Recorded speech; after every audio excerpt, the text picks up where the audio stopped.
में अरविंद केजरीवाल ने जो बाबा साहब अंबेडकर जी का अपमान किया है, जो बाबा साहब अंबेडकर जी के संविधान का मजाक उड़ाया है, ये उनको शर्म आनी चाहिए, उनको माफी मांगनी चाहिए। आज मनीष सिसोदिया जेल में नहीं होता, आज अरविंद केजरीवाल जेल में होता। अभी दिल्ली के मंत्री सौरभ भारद्वाज जी का एक स्टेटमेंट आया जिसमें उन्होंने कहा कि हमको दिल्ली के अधिकारी डरा रहे, धमका रहे, जान से मारने की कोशिश कर रहे हैं।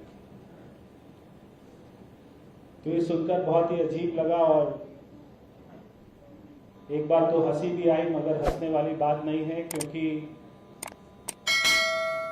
हमारे दिल्ली के सीनियर अधिकारियों के ऊपर में इस तरीके से आरोप लगाना ये बहुत ही गंभीर बात है।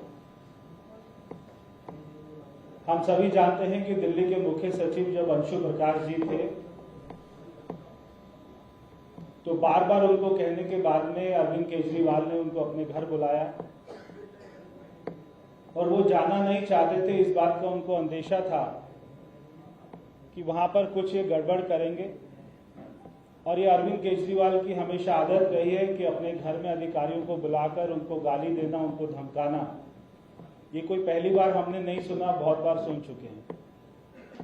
और अगर उस दिन की मैं आपको बात बताऊं तो जब अंशु प्रकाश जी घर गए तो वहां पर केवल अरविंद केजरीवाल मौजूद नहीं थे, वहां पर उन्होंने अपने और भी विधायकों को बुलाया हुआ था। और अरविंद केजरीवाल के इशारे पर वहां पर दिल्ली के मुख्य सचिव, जो एक राज्य का सबसे बड़ा अधिकारी होता है, सीनियर आईएएस ऑफिसर होता है, वहां पर उसको थप्पड़ मारा गया, उसके सर के ऊपर में मुक्का मारा गया और इसकी शिकायत भी उन्होंने दर्ज कराई। ये मैं इसलिए बता रहा हूं कि अभी अभी दिल्ली में 8 अधिकारियों के ऊपर में अरविंद केजरीवाल और उनके मंत्रियों ने गाली देकर, उनको धमकाकर फाइलों के ऊपर में जबरदस्ती साइन करवाए। ऐसा अधिकारियों ने आरोप लगाया है। एक तरफ तो अरविंद केजरीवाल दिल्ली के मुख्यमंत्री कहते हैं कि ये कोई घोटाला ही नहीं है, शराब का कोई घोटाला ही नहीं है, और अगर मैंने शीश महल बना लिया, 45 करोड़ रुपए लिए, एक सरकारी मकान में लगा दी, तो क्या घोटाला है। और वो दूसरी तरफ सबसे पहले उसी अधिकारी का ट्रांसफर का ऑर्डर करते हैं जो उन घोटालों की जांच कर रहा है। अगर कोई घोटाला ही नहीं है, अगर आपने कुछ गलत ही नहीं किया, तो वो अधिकारी को काम करने दीजिए। उस अधिकारी का ट्रांसफर करने का आपका अंदेशा ये बताता है कि घोटाला था और आपको पता था कि आप घोटाले में पकड़े जाओगे, इसलिए आपने उनका ट्रांसफर करने की सिफारिश करी। क्या अरविंद केजरीवाल को यह नहीं पता था कि राज्य और देश की जो 8 यूटी हैं उसमें क्या फर्क होता है, कि सारी यूटी के जो भी पावर है, सर्विसेज की जो पावर है, वो भारत सरकार के पास होती है और दिल्ली में उसी में से एक है यूटी। दिल्ली का नाम खाली दिल्ली नहीं है, दिल्ली का नाम एनसीटी ऑफ दिल्ली है, राष्ट्रीय राजधानी क्षेत्र दिल्ली। तो दिल्ली एक यूनियन टेरिटरी है, दिल्ली में एम्बेसीज हैं। और ये बाबा साहब अंबेडकर जी ने जब संविधान बनाया तो बाबा साहब अंबेडकर जी ने ये संविधान में कहा था कि राज्यों की पावर ये है, यूनियन टेरिटरीज की पावर ये है। आज वो यूनियन टेरिटरी की पावर के ऊपर में अरविंद केजरीवाल ने जो बाबा साहब अंबेडकर जी का अपमान किया है, जो बाबा साहब अंबेडकर जी के संविधान का मजाक उड़ाया है, ये उनको शर्म आनी चाहिए, उनको माफी मांगनी चाहिए। और मैं एक बात और आपको कहना चाहता हूं कि देश के कानून बनाने का अधिकार वो पार्लियामेंट के पास होता है, भारत सरकार के पास होता है।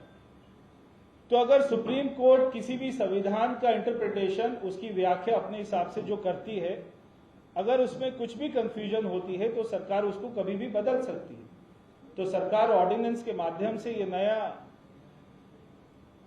दिल्ली का संविधान लेकर आई है और उसी के माध्यम से आगे सारा दिल्ली में सर्विसेज जो विभाग है वो चलेगा।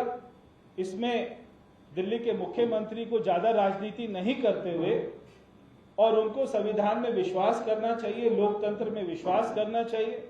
उनके पास अभी भी इतने सारे विभाग हैं, पानी है, तो आज दिल्ली के लोगों को पानी नहीं मिल रहा इतनी गर्मी में, वो उसकी चिंता करें। उनके पास में बिजली है।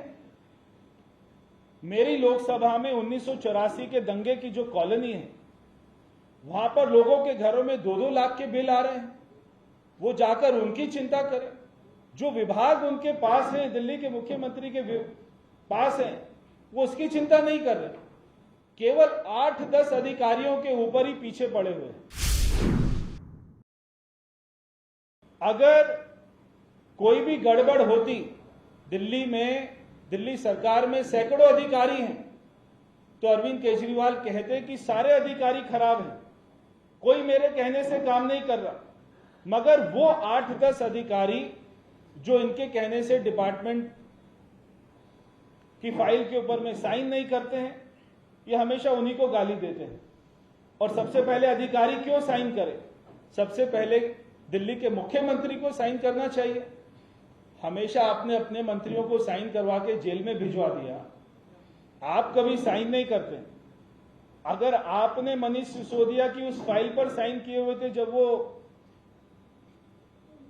शराब पॉलिसी लेकर आए, तो आज मनीष सिसोदिया जेल में नहीं होता, आज अरविंद केजरीवाल जेल में होता। अगर आप सत्येंद्र जैन की फाइल पर साइन कर देते तो आज सत्येंद्र जैन जेल में नहीं होता, मनीष सिसोदिया जेल में होता।